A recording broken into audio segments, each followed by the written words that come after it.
పరాయి కుటుంబాల జోలికెళ్ళినా, పరాయి స్త్రీల జోలికెళ్ళినా, స్త్రీ వ్యామోహంలో నువ్వు సొసైటీలో తిరిగినా నీకు మిగిలేది ఏంట్రా అంటే అగ్నిహోత్రమే.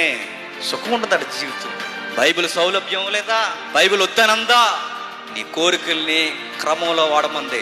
వివాహం అన్ని విషయముల్లో ఘనమైనది. ఆ వివాహంలో నీ కోరిక పానుకు కలంకలేనిది. ఎప్పుడు పెళ్ళైతే పెళ్ళి కాకుండా నీ ఇష్టానుసారంగా తిరిగేస్తానంటే మూల్యం చెల్లించాల్సిందే, నష్టపోవాల్సిందే. ఎన్ని కేసులు లేవండి, ఎన్ని లేవు. సుఖపడదాం అనుకుంటారట, ఎవరికి తెలియకుండా కళ్ళు కప్పేద్దాం అనుకుంటారట. ఎవరికి తెలియకూడదు, వాళ్ళకే తెలిసిపోతుంది.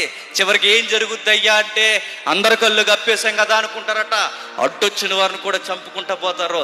చివరికి మిగిలేది ఏంటయ్యా అంటే పురుషుల సెంట్రల్ జైల్లో ఆడుంటాడు, స్త్రీల సెంట్రల్ జైల్లో ఈడుంటుంది. జీవిత ఖైదీలు. సరిపోయిందా? సొంత నాశనాన్ని కోరుకో. సుఖాన్ని ఉన్న ప్రాణాన్ని తీసుకెళ్ళి అగ్నిలో పెట్టడం అంటే ఇదే. కాపురాలు ఎందుకున్నాయి? పద్ధతిని దేవుడు ఎందుకు పెట్టాడు? ప్రతిదాన్ని క్రమాన్ని ఎందుకు పెట్టాడు? విలువలు ఎందుకు కాపాడుకోమన్నాడు? జంతువులకి మనకి తేడా ఉండాలి. వాటికి ఎలాగూ తెలియదు, మనకైనా కనీసం విలువలు ఉన్నాయి కదా దేవునికి.